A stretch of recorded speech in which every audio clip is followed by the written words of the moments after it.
तो यह एक हमारी जो आध्यात्मिक धारणा है या आध्यात्मिक मान्यता है या आध्यात्मिक सिद्धांत है, उसमें अंतर्मुखता को और आत्म साक्षात्कार को बहुत अधिक महत्व दिया गया। ज्ञान का उद्देश्य क्या है? तो ज्ञान का उद्देश्य है कि व्यक्ति जो है, जो दृश्य प्रपंच है या जो संसार दिखाई दे रहा है, उससे आप अपने आप को अलग करें और विचार पूर्वक यह निर्णय करें कि ये जो वस्तुएं दिखाई दे रही हैं, इसमें कितना सार है और कितना निस्सार है, और उसके पश्चात वो निस्सार को, जो असद है, मिथ्या है, निस्सार है, या जो तत्काल प्रारंभ में सुखदायी प्रतीत होते हैं विषय, परंतु में जो कष्टदायी है, वो उनका परित्याग करता है। और उस स्थिति का नाम ही है वैराग्य। माने जिन संसार की वस्तुओं में लोगों का राग है, तो स्वाभाविक है कि जिसमें हमारा राग है, हम वही पाने की चेष्टा करेंगे। तो आत्म तत्व, ब्रह्म तत्व का साक्षात्कार करने की इच्छा तो तभी उत्पन्न होती है जब व्यक्ति को बाहर कोई ऐसी वस्तु न दिखाई दे कि जिसको आवश्यक हो, देखना आवश्यक उसे के लिए हो, या उसकी ओर राग है। इसलिए रामायण में वह वाक्य पढ़ते हैं कि ज्ञान की होई विराग बिनु, कि जब तक वैराग्य नहीं होता तब तक व्यक्ति के जीवन में ज्ञान का उदय नहीं होता।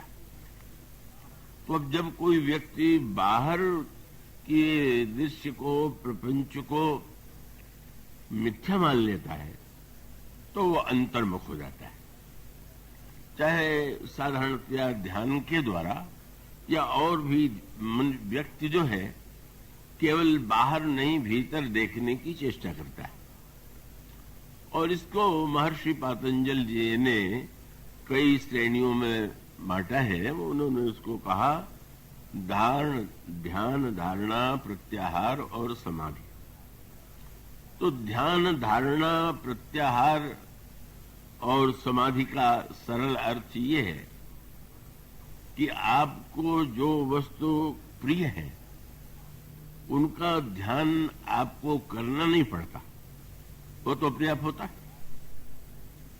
संसार के लिए कोई माँ अपने पुत्र का ध्यान करने के लिए आसन बिछावे और एकाग्र होकर के ध्यान करे, ऐसा नहीं होता। आपका अपने परिवार में, अपने प्रियजनों में, पत्नी का अपने पति में या पति का अपनी पत्नी में जो उसका चिंतन होता है, वो भी ध्यान है। तो ये जो ध्यान है, जो अपने आप होता है, इसके स्थान पर जब व्यक्ति ये निर्णय कर ले कि नहीं, ये जो ध्यान आता है उसके स्थान पर हम जो ध्यान करें वो ध्यान आवे, तो उसका फिर स्वाभाविक संकल्प होता है कि हम उन वस्तुओं का ध्यान अपने अंतःकरण से दूर करेंगे, निकालेंगे।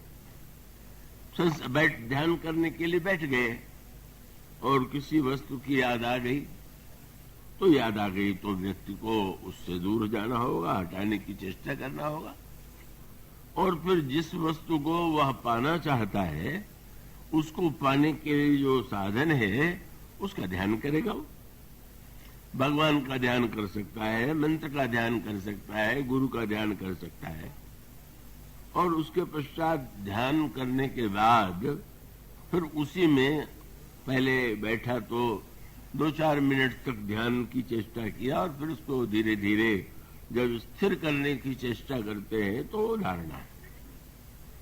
और ध्यान करते समय जो मन भागता है, उस भागते हुए मन को खींच करके पुनः उसी में लगाना, इसी का नाम प्रत्याहार है।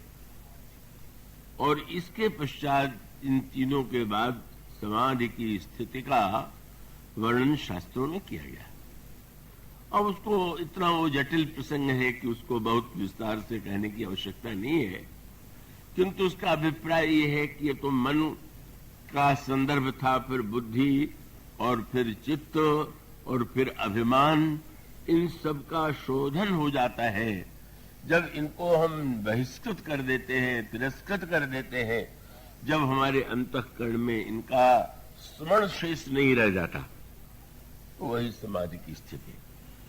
और उस समाधि की स्थिति में ही ब्रह्म साक्षात्कार, आत्म साक्षात्कार हुआ करता है। इसी को कहते हैं अपने स्वरूप का अनुसंधान और अपने स्वरूप में स्थित हो जाना। व्यक्ति रूप में उलझा हुआ है, यह संसार का नियम है, और रूप के स्थान पर जो स्वरूप वस्तुतः रूप है, वह स्वरूप क्या है, इसका चिंतन समाधि है।